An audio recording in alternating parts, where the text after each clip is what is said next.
Okay, let's dive right into this fascinating explainer. Today, we're unpacking the really groundbreaking ideas from Yuval Noah Harari's Sapiens, but we're going to do something a little different. Instead of just looking at the literal, standard timeline of stone tools and fossilized bones, we're going to read between the lines. We're going to look at the text of human history beyond the literal sense, discovering the invisible threads, the shared fictions and imagined realities that actually shaped us and allowed us to conquer the globe.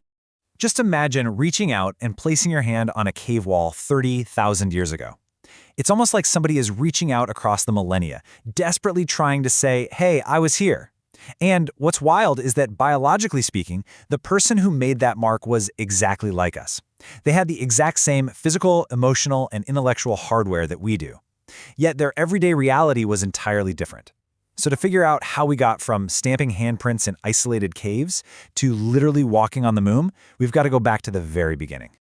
Section 1, an animal of no significance. To truly wrap our heads around the human story, we first have to accept a pretty humbling truth. For millions of years, humans were just insignificant. We had no more impact on our environment than gorillas, fireflies, or jellyfish. Let's rapidly trace how this all builds. 13.5 billion years ago, boom, physics begins with the Big Bang. Fast forward to 3.8 billion years ago, biology begins. 2.5 million years ago, the genus Homo finally evolves. But here is the crazy part. The crucial turning point, the cognitive revolution, only happened about 70,000 years ago. When you map it out like this, you realize just how incredibly recent our specific, dominant story actually is. And it's so important to remember our literal biological reality. For most of our existence, we shared the Earth with several other distinct human species, like Homo rudolfensis and Homo erectus. These were our evolutionary brothers and sisters. We sapiens kind of like to repress the memory of our siblings and pretend we were always the only humans, but 100 millennia ago, there were at least 6 different species of man walking the Earth at the exact same time. So this brings up a massive question. Why are giant brains so incredibly rare in the animal kingdom? We just assume a big brain is an automatic evolutionary win, right? Well, actually, a jumbo brain is a jumbo energy drain. It literally requires 25% of the body's energy just at rest. Early humans paid for those massive brains by having to spend way more time scavenging for food, which left their muscles atrophied. Physically speaking, a chimpanzee could easily rip an early Homo sapiens apart. So a big brain alone absolutely wasn't enough to make us the masters of the planet. Which brings us to Section 2, the power of fiction.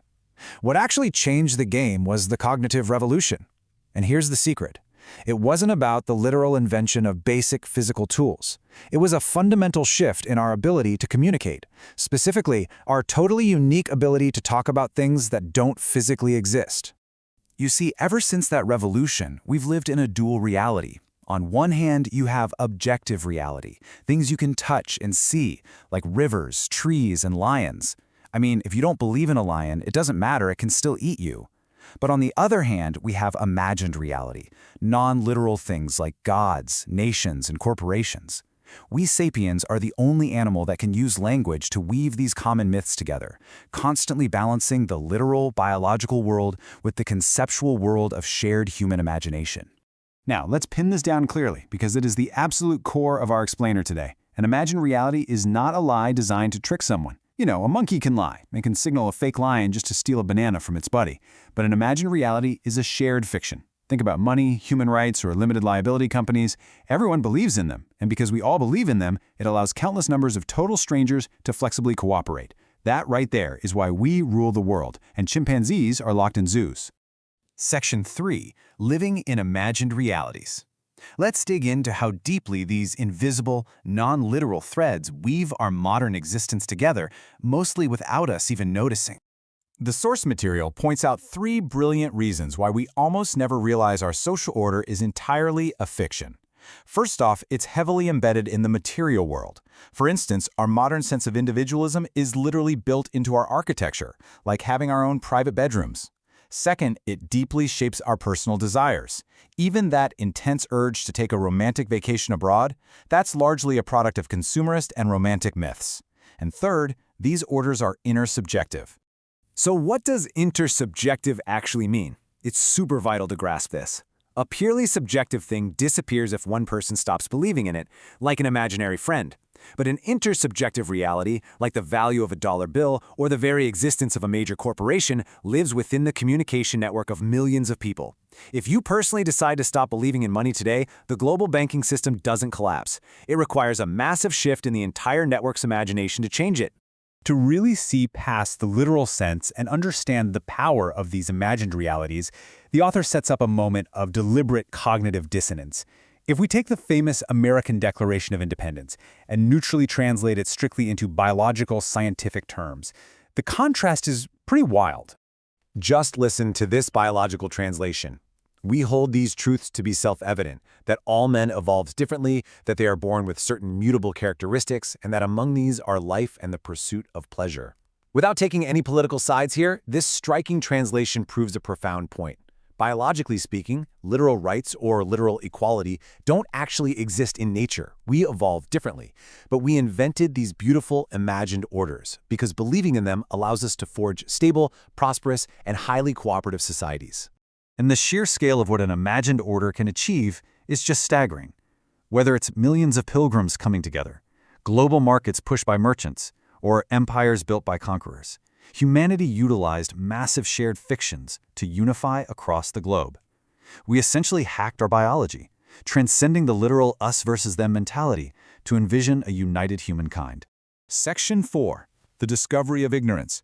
And this perfectly sets the stage for our next massive leap, the scientific revolution. But as you're going to see, this wasn't just about inventing new gadgets. It was a fundamental shift in the fictions we tell ourselves. We really have to ask ourselves, how did we suddenly achieve so much mind-bending power in just the last 500 years, especially after millennia of relative stagnation? Think about it. If a medieval peasant woke up in Columbus's time, the world would still pretty much make sense to them. But if Columbus woke up today holding a smartphone, he'd literally think he was in heaven or hell. So what actually changed? The difference is in our approach to what we don't know. Traditional mythologies claim to know absolutely everything. If a fact wasn't in the holy texts, well, it just wasn't important.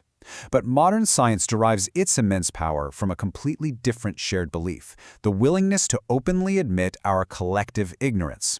By looking past the literal stories, admitting we don't know the answers, and using mathematics instead, we suddenly realize that real progress is actually possible. This powerful admission of ignorance birthed what the author calls the Gilgamesh Project. Now, for most of history, humans gave meaning to death by focusing on the non-literal afterlife. But science? Science treats death simply as a technical glitch. It's just an engineering problem to be solved.